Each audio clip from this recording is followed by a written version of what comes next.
So, hello guys. Good morning. Today we will discuss about chapter 4 about for loops. So, regarding about for loops, araw-araw kasi natin siyang actually na nagagamit for everyday use. So, for loops are commonly used in visual graphics and games like online games like and also CapCut games. So, for loops is actually in short term of it. It's like way of doing it multiple times. So let's start for example of for loops. So also another meaning of for loops is for loops executes a set of statements many times and it is used to iterate over a sequence. For example, a list, a dictionary, a tuple, or a set or other objects that are iterable. For example, strings. You can use the for loop to iterate over a sequence of numbers using a built-in range function. So, papakita ko sa inyo kung paano yung sample ng codes ng for loop. Here's how for loop is. Okay.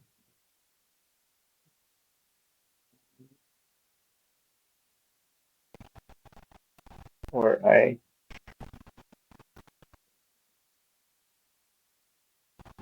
for example, let's give it about 5 ganyan. And So, pag rinan natin siya, ah, lalabas yung sequence. hello. So, Yan. So, pag rinan natin siya, lalabas yung sequence niya. So, yan. That's one thing or one example of thought for loop. So, another is, kunyari, di ba, paano kung gusto ko magkaroon ng sequence up to 1,000? So, ganyan siya. Lagyan natin siya ng example also.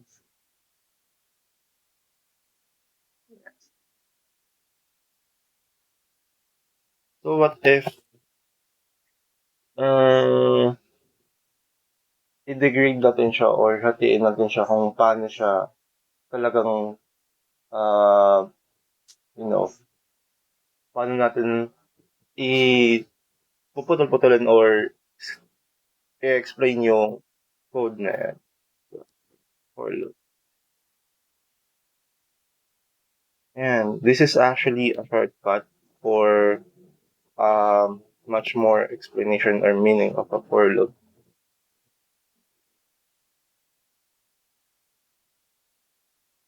Number, for example, magbibigay tayo ng variable like pencil in range of, bigay tayo ng, palitan natin ng range na 1,000. 100 lang. Sobrang madami na kasi.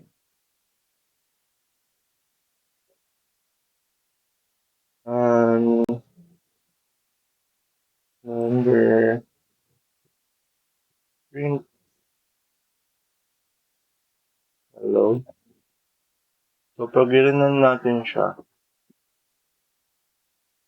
yun nakakalabas niya. This is how list is, um, you know, shown off if ever na i-click natin or i-run natin yung code.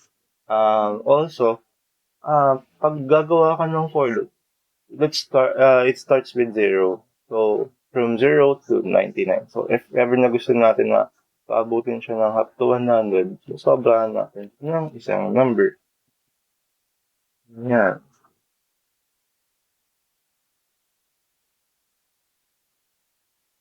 Zero to 100. So, ayun. Yun lang. And